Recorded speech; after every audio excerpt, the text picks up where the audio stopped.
This is Richard Eskow, RJ Eskow, and we are back on Take Action News. Our next guest is Lawrence Lessig. Lawrence Lessig is director of the Edmund J. Safra Center for Ethics at Harvard University and a professor of law at Harvard Law School. He has a fascinating background at the Center for Internet and Society, where he was a founder and as a founding board member of Creative Commons, a number of other qualifications as well that would use up the entire segment. And I really wanted to talk to Professor Lessig today, though, because tomorrow, I believe it is, marks the one-year anniversary of the passing of Aaron Swartz. And I wrote about Aaron's death.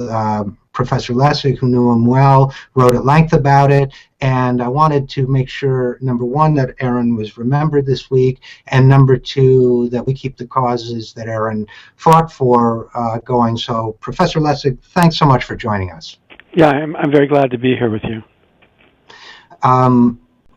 So, first of all, I understand that I recall very well that you engaged quite a bit in the issue of Aaron's death. And before we reflect a little bit on Aaron personally, I want to talk about a little bit about the circumstances prior to and leading up to his death. He was the subject of a prosecutorial, what I described as a prosecutorial vendetta. Do you think that was a fair characterization on my part?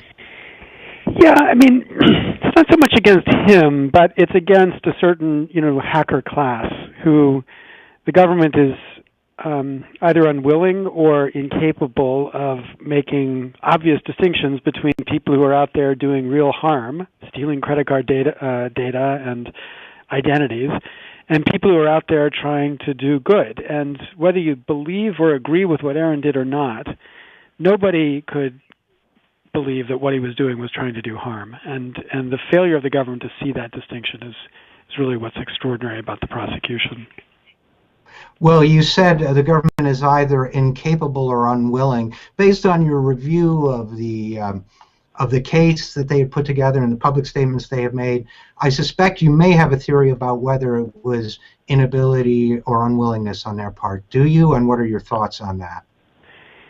I think it was just unwillingness. I think what happens is, the U.S. Attorney's Office in Boston has their own computer crimes division.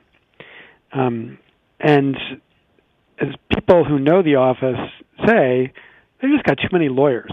They got too many people for the amount of computer crime there is to prosecute.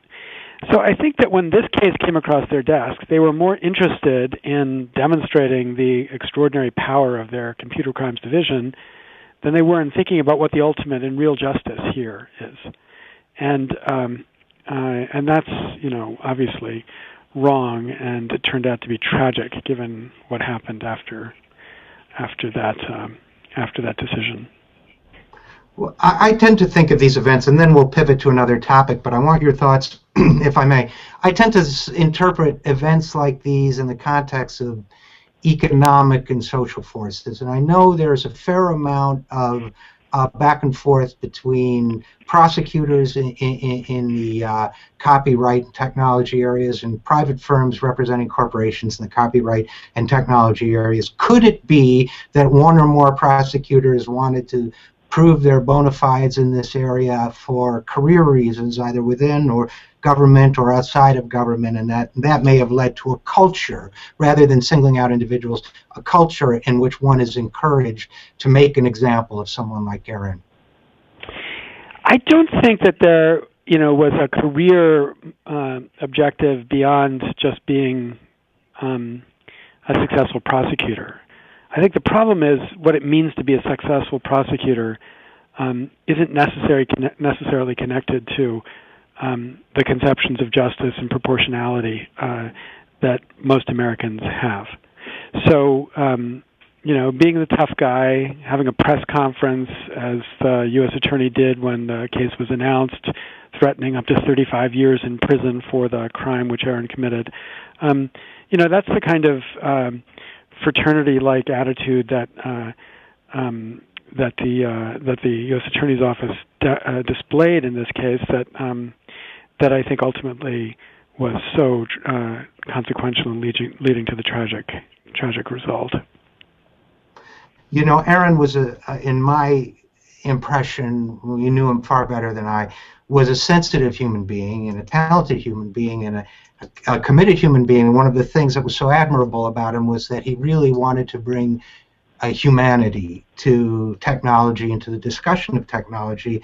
And my feeling has always been that that contributed in some way to the outcome. I don't want to speculate about that. I will tell you that what came to mind when I heard of his death was the line that was used when the Rolling Stones were prosecuted in 1967 in the London Times, and they quoted an old author who had said, "Who breaks a butterfly on a wheel?" I thought it was tragic and a terrible loss, and my understanding is that you're doing something in New Hampshire tomorrow to commemorate a cause that both you and Aaron shared. Could you tell us a little bit about that, please? Yeah, well, one of the things that always surprises people about Aaron is how many different wars he was fighting. You know, he had an incredible ability to recruit people for causes and to encourage them and set them in a direction and get them going. 7 years ago, he came to Berlin, where I was for the year, and we met and talked about what we each were doing. And he very passionately, very strongly argued that I was wasting my time working on internet and copyright issues because we weren't going to make any progress there unless we made progress on this underlying system of corruption and the way our government works. And, you know, his point was this was the more important fundamental issue to be working on. And he really kind of shamed me into recognizing that that indeed is what I should be doing. So that summer I announced I was stopping the work I was doing on intellectual property and on intellectual and then internet policy. And I was going to shift my work to this corruption field. Well, you know, he and I think, expected there would be a day when together we would be working on this. He helped start the first group that I founded, which was called Change Congress at the time. He was on the board and a key technical resource. But obviously, after what happened a year ago, this is work we have to continue on our own. So what we decided to do was to try to commemorate both Aaron and another extraordinary soul who's from New Hampshire, a woman named Granny D. So Granny D, who died 4 years ago, just after Citizens United was decided, 15 years ago, on January 1st, 1999, began an extraordinary walk from Los Angeles to Washington, D.C. At the age of 88, she made the 3,000-plus mile walk. Took her 13 months. She arrived when she was 90. And on her chest was a sign that said Campaign Finance Reform. And she really represents, even to this day, in New Hampshire, a critical movement that has continually pushed for better, more responsive democracy. So we decided we're going to do a march. We're going to continue Granny D's march. We're going to start it on the day that Aaron Swartz died, and it will end on the day that Granny D was born. So January 11th it begins in Dixville Notch, which is where the first presidential votes will be cast in the 2016 primary. And it will end on the 24th in Nashua, where we'll have a birthday celebration celebrating Granny D's birth.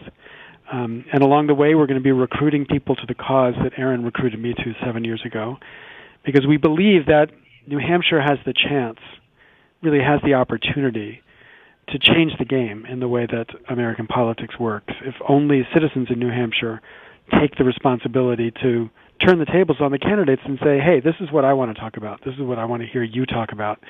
So what are you going to do to solve the system of corruption in Washington? You know, there are a couple things fascinating about that, and I'd love to talk to you more about that sometime, maybe when you're done walking and need to sit down and maybe spend some time on the phone. But I guess last question for you, where can people go if they're not able to show up to march with you, walk with you? Where can people go to learn more about your work, which was also Aaron's work, support it, and educate themselves on these issues? Well, the best thing is to go to the New Hampshire Rebellion site. You can see, and you're going to be able to follow the walk, and we're going to have a lot of updating of video and images as it happens. And that site is nhrebellion.org. And you can learn why we're doing it. You can see some videos that have been produced about what this is about, and you can give the support that we need. And the most important support that we need right now is to spread the word. We're organizing a pretty big thunderclap, which, as you know, is this technique to synchronize social media messaging.